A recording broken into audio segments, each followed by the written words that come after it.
j'ai eu, disons, ma première rencontre avec l'histoire globale en étant déjà assez vieux. Et en fait, en faisant le bilan de ma carrière, je me suis rendu compte que mes 5 grands projets de recherche,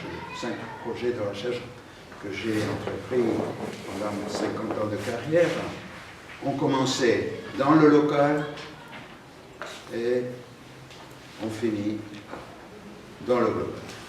Sans que je fasse rien pour ça, sauf que suivre la méthode et le travail général des historiens depuis les temps d'Ibn Khaldoun et d'Hérodote. Okay? So, I introduce myself. My name is José Burukua. I have been professor of cultural history for 50 years in Buenos Aires, the University of Buenos Aires, and I met the global history very late in my career, and I was an old professor. But anyway, I realized it when I tried to examine my whole career. I realized that my 5 big projects of research during my academic life had all of them started with the local problems, focusing in local subjects, and after they ended in huge perspectives.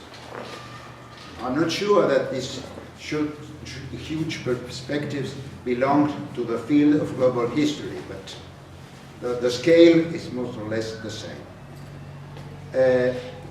Le modèle que je suis, c'est d'un historien, d'après moi, est un des plus grands historiens culturels de notre époque, et qui n'a pas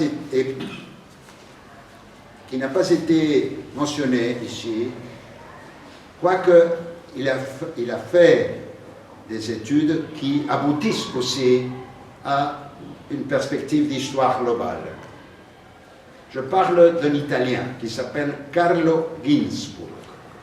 Je ne sais pas si vous le connaissez. Carlo Ginzburg.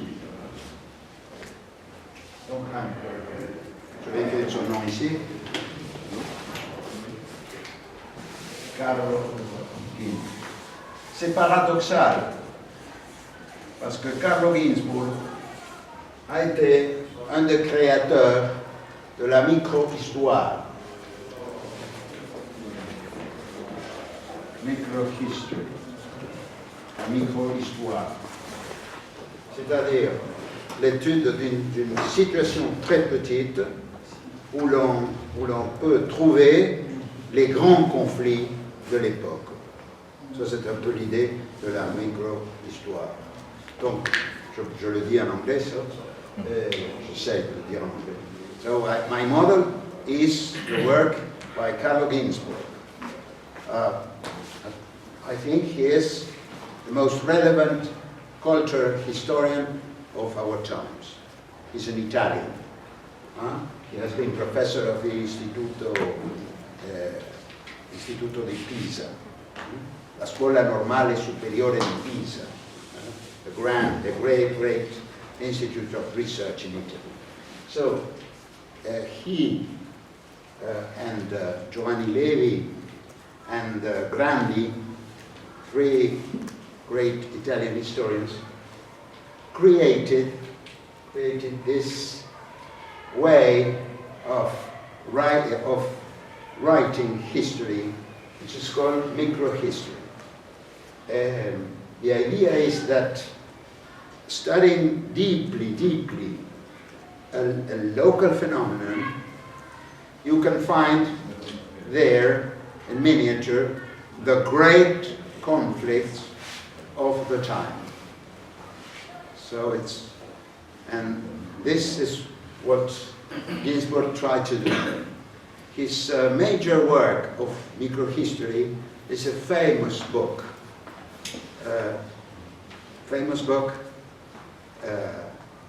Titled The Cheese and the Worms. The Cheese and the Worms.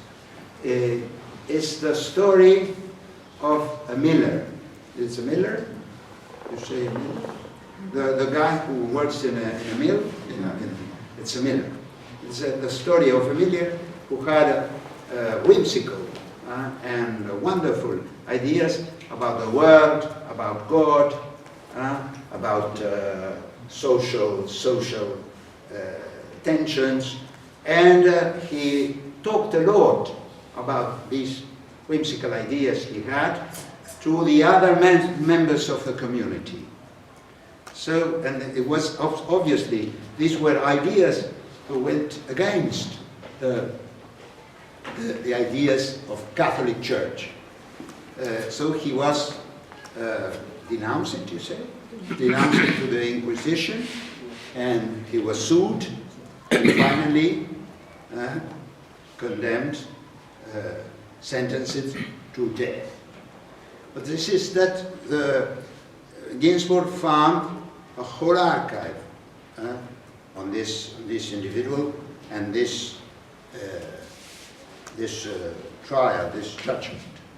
And he tried to reconstruct the idea that this miller had of the world. And he found extraordinary things about the state of Christian religion in whole Europe at that moment. Just making a deep analysis of the statements of this miller in front of the Inquisition judges. Donc, en français, je le dis. Monsieur Ginsburg a fait son majeur travail de micro-histoire, s'appelle Le fromage et les vers. C'est une étude qu'il a fait à partir des archives qu'il a trouvées sur un procès suivi contre un meunier. Meunier? Miller Saint-Meunier? Meunier? Un meunier, celui qui travaille dans le moulin. Ouais. Alors, un meunier qui savait lire, d'abord, savait lire. Et puis, il avait réuni une petite bibliothèque. Les livres de la bibliothèque sont mentionnés dans les procès.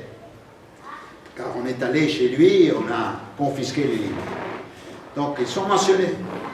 Et après, Ginsburg analyse toutes les déclarations de ce meunier qui est accusé d'hérésie. Parce que lui, il était très bavard, alors il racontait aux autres paysans ce qu'il pensait sur la réalité, la société, la religion, Dieu, le rôle des prêtres, des curés. Bon. Alors, ces idées étaient vraiment drôles, en moins drôles, et ils allaient contre les dogmes de l'Église catholique. Donc, les autres paysans l'ont dénoncé devant le tribunal de l'Inquisition, qui l'a jugé. Et il y a toutes les déclarations qu'il fait sont extraordinaires parce qu'il avait peur de dire ce qu'il pensait. Et ça, finalement, l'a porté à la condamnation et à la mort. Et il a été exécuté, apparemment brûlé vif, en février 1600. Donc c'est une très petite histoire, mais qui a permis à Ginsburg de comprendre mieux, de nous donner un portrait absolument renouvelé, exceptionnel de l'état du christianisme en Italie, au nord de l'Italie, et dans le monde paysan qui est absolument unique, grâce à cette étude approfondie des actes du jugement de ce meunier, qui s'appelait Menocchio. on l'appelait Menocchio. Bon, alors, c'est un livre passionnant. Hein, si vous ne l'avez pas lu, je vous le conseille. Il y a, je crois, une traduction française. Mais, alors, ça apparemment n'a rien à voir avec la Global History. C'est un peu aux antipodes de la Global History. Mais ce qui est très intéressant, c'est qu'à partir de cette étude, Ginsburg commence à trouver d'autres épisodes parallèles qui montrent la persistance dans les milieux paysans, la persistance d'anciennes idées, hein, d'anciens rituels pré-chrétiens. Même à la fin du XVIe siècle, ça existait encore en Europe, dans le cœur de l'Europe christianisée, c'était l'Italie. Alors ça permet à Ginsburg de commencer à explorer. C'était quoi ces rituels? C'était des rituels très bizarres.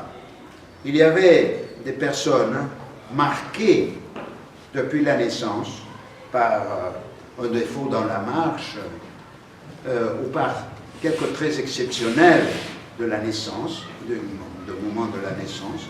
Par exemple, de pas naître avec la tête en avant, mais disons avec les pieds en avant. Hein.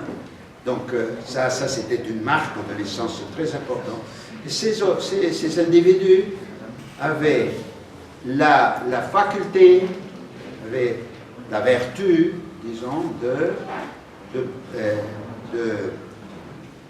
protéger les moissons de l'attaque des esprits méchants, hein, de l'attaque des envoyés, même des sorciers envoyés par le diable, contre les communautés hein, qui étaient complètement, qui n'avaient aucune protection, si ce n'était que pour la présence de ces hommes particuliers qu'on appelait benandanti. Benandanti.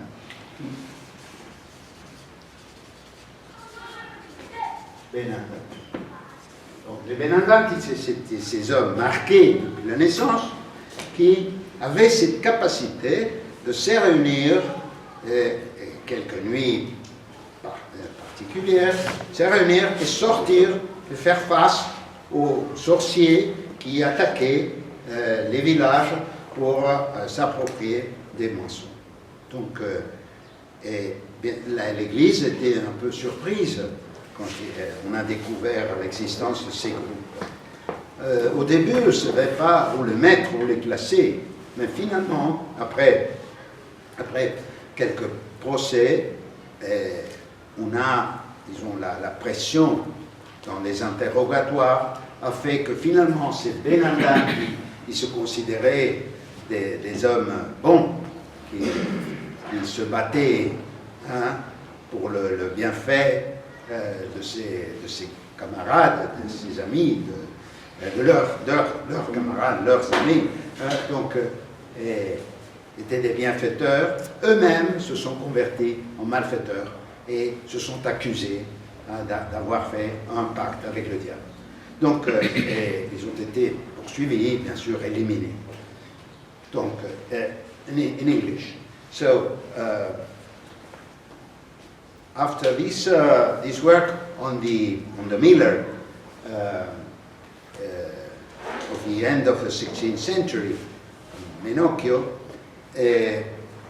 Ginsburg discovered in the same archives other expressions of this permanence of the old agrarian ideas about rituals and ceremonies which could grant the protection of the crops.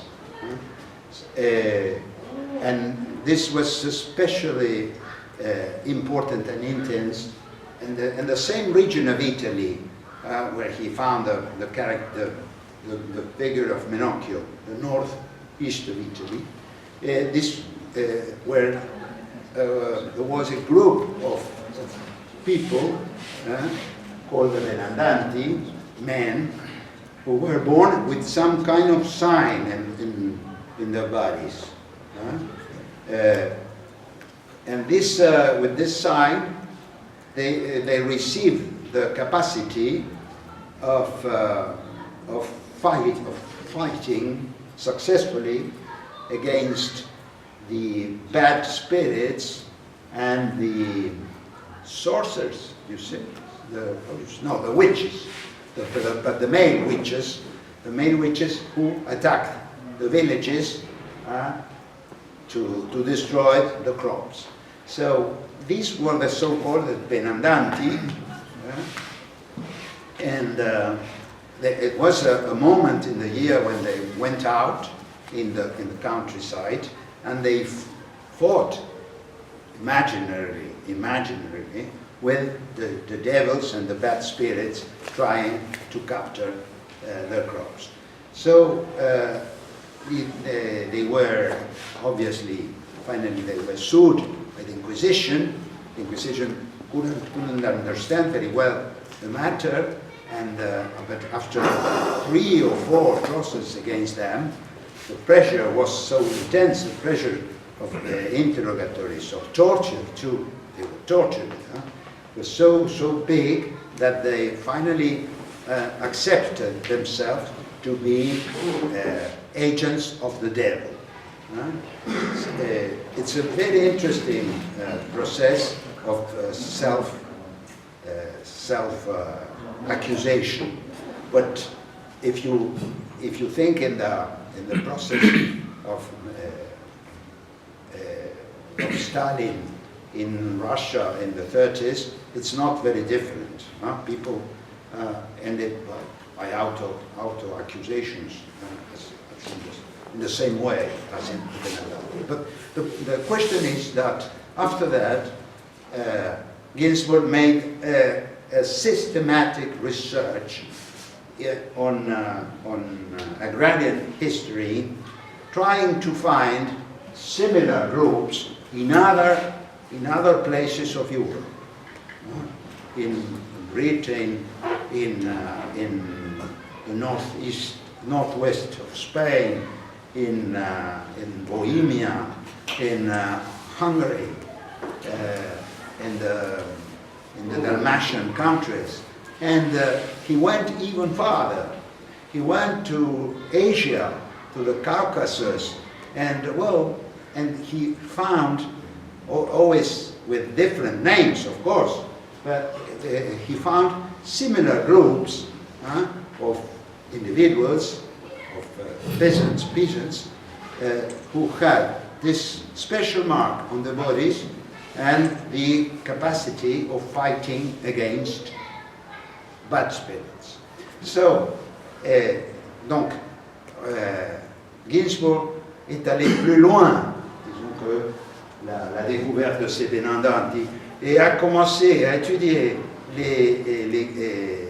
la paysannerie, d'abord dans toute l'Europe du XIVe jusqu'au XVIe et XVIIe siècle, et il a trouvé d'autres groupes, comme ceux des Benandanti, qui portaient d'autres noms différents, mais qui avaient la même fonction. Ils avaient une marque. En général, c'était une marque ou dans le bras ou dans la jambe. Et cette marque leur donnait la capacité de lutter avec, et de réussir à lutter et vaincre les mauvais esprits qui voulaient s'emparer des moissons, des graines des villages. Donc il a fait toute une carte de ces groupes, mais il est allé au-delà de l'Europe et il en a trouvé en Asie, au Caucase, en Sibérie, en Mongolie et même en Asie du Sud-Est. Il a aussi trouvé dans le nord de l'Afrique, au Maroc, en Tunisie, avec disons, c'était une structure équivalente, qui correspondait parfaitement à celle qu'il avait découvert chez les Benandanti, et il a pu reconstruire un réseau, disons, de tous ces éléments de permanence de l'ancienne culture agraire, même de celle qui existait avant, avant la conversion des masses paysannes au christianisme. Bon, alors, et là, il trouve une chose vraiment invraisemblable. Son réseau coïncide avec le réseau d'un grand anthropologue russe qui a étudié les récits populaires, qui s'appelait Vladimir Prop, et qui étudiait quelques contes, quelques récits qui se répétaient, comment ils se répétaient un peu partout, surtout le conte de Cendrillon. Prop, j'écris Vladimir Prop. Oui.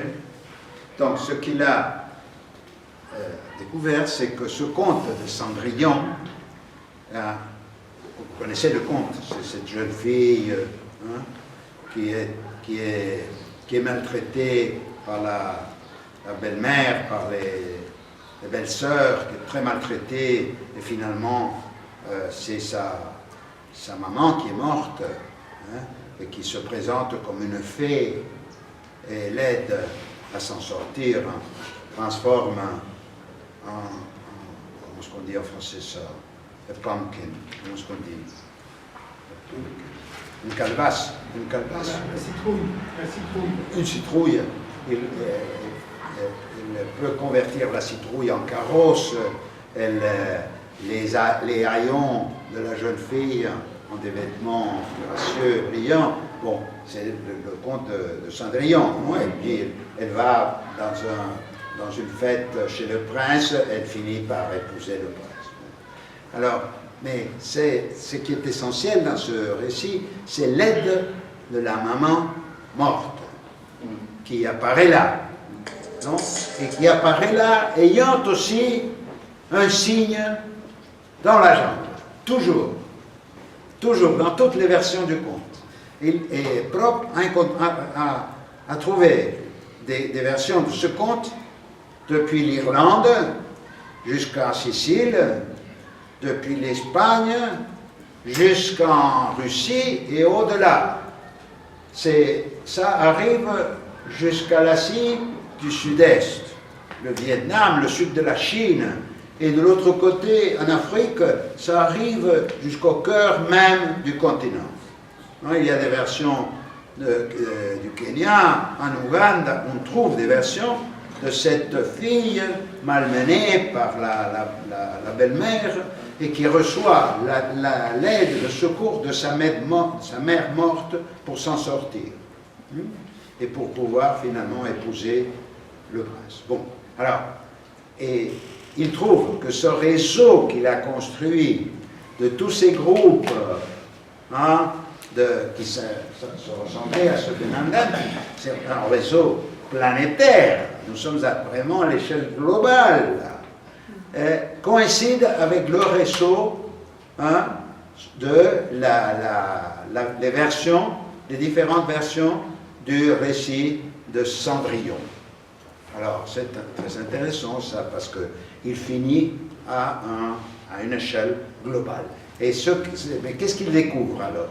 Il découvre que dans tout ce vaste continent, dans ces 3 continents, il y a reste une idée très très primitive qu'on devrait faire remonter au 7e siècle avant notre ère, 7e, 8e siècle avant notre ère, c'est de concevoir qu'il y a dans les communautés des personnes qui peuvent se communiquer avec les morts, et d'une façon, comment dire, comme des amis, mais aussi lutter contre eux quand les morts veulent s'emparer des richesses des communautés, des richesses des populations agraires. Alors, là, et puis il montre jusqu'à quel point c'est cette notion qui persiste dans la longue durée, dans ces vastes espaces, jusqu'à comment ça a été transformé dans l'Europe chrétienne, dans le...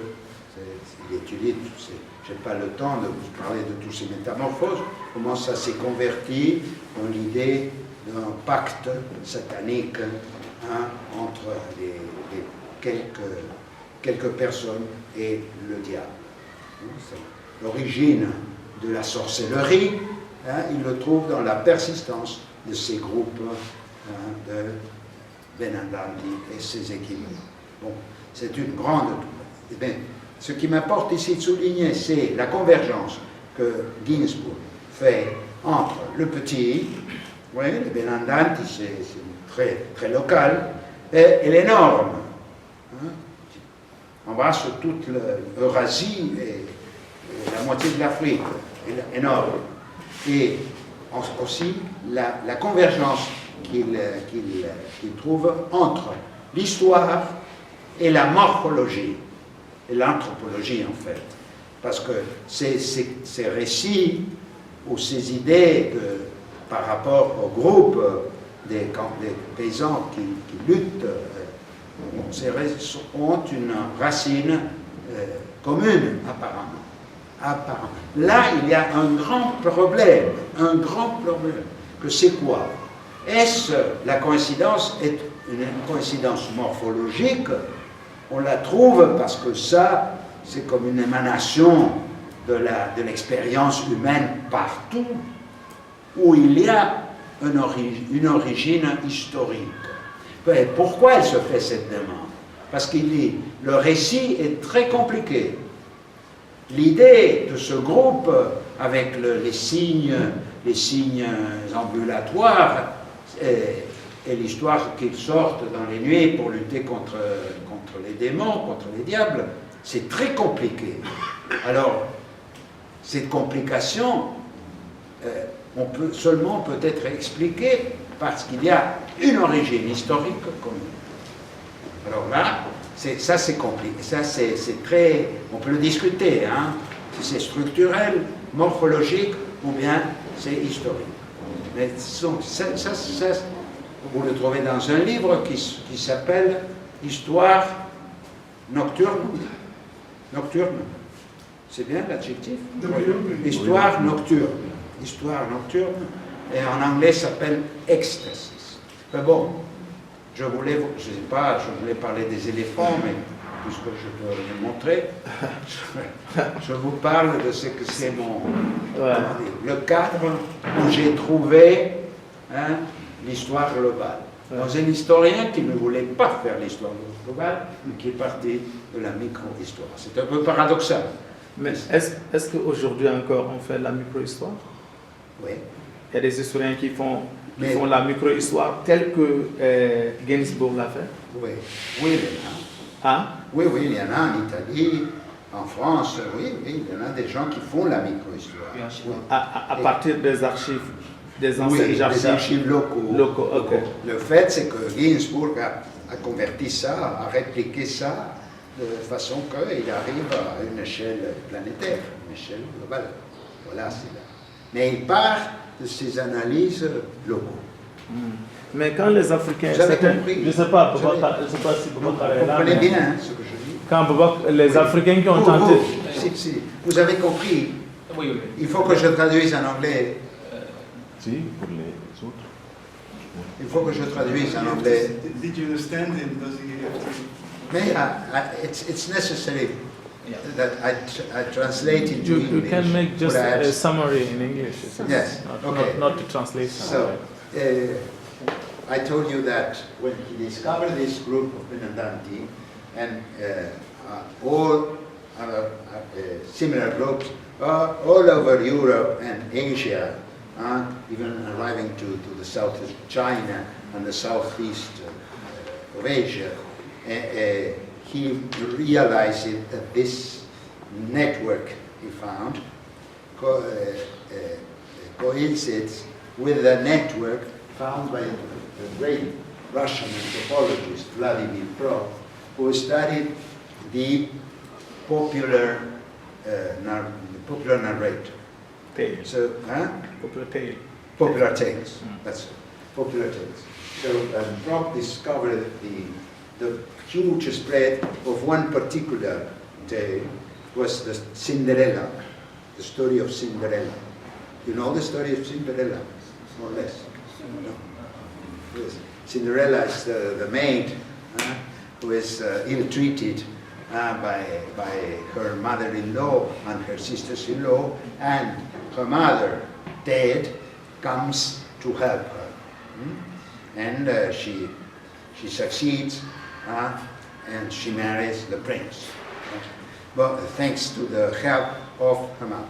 So the question is that Ginsburg says that this coincidence of the two networks shows that the problem there is the persistence of the idea that in every community there is a group of people who is able to face, who is able to communicate with the dead and to have strong exchanges with them for let's say, friendly exchanges, but also violent exchanges. They are able to fight against, in case that these spirits or this dead coming back are bad, are sent by the devil, they can face them and defeat them in order to protect the crops of the communities. So what I try to show with that is that there is that Ginsburg starts with a local research, and he say that in English. He expands his research to other rural communities, and he builds this great network so he can find a conciliation of the local and the huge, the global. And at the same time, there is a convergence of history and anthropology or morphology.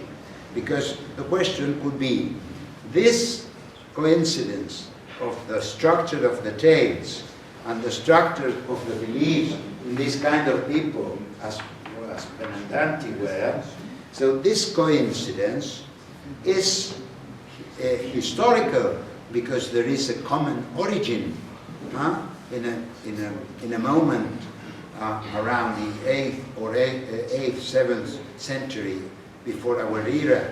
It was a tale told in some community, we don't know, and this tale has spread all over the world, or it is in a structure that expresses something common in the human nature.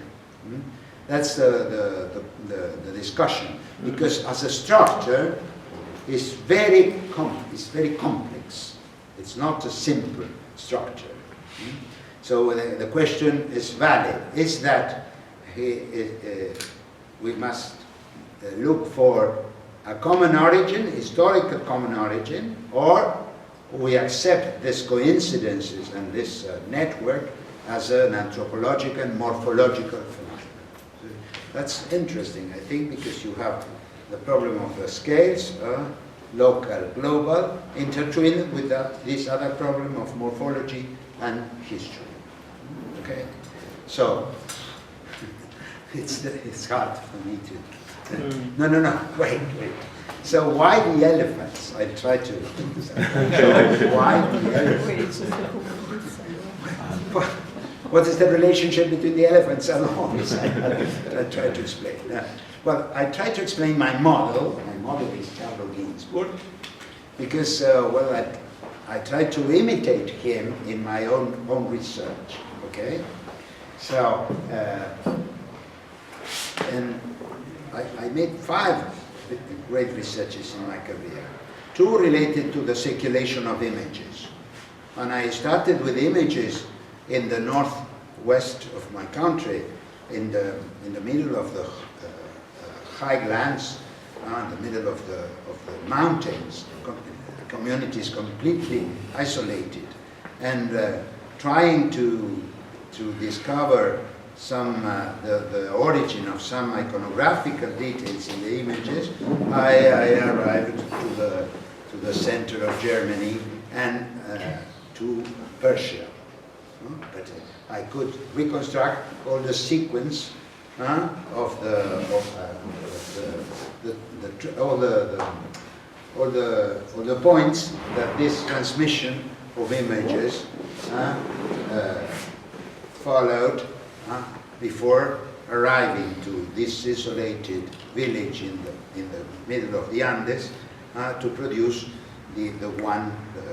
that painting I was studying. So that's an example.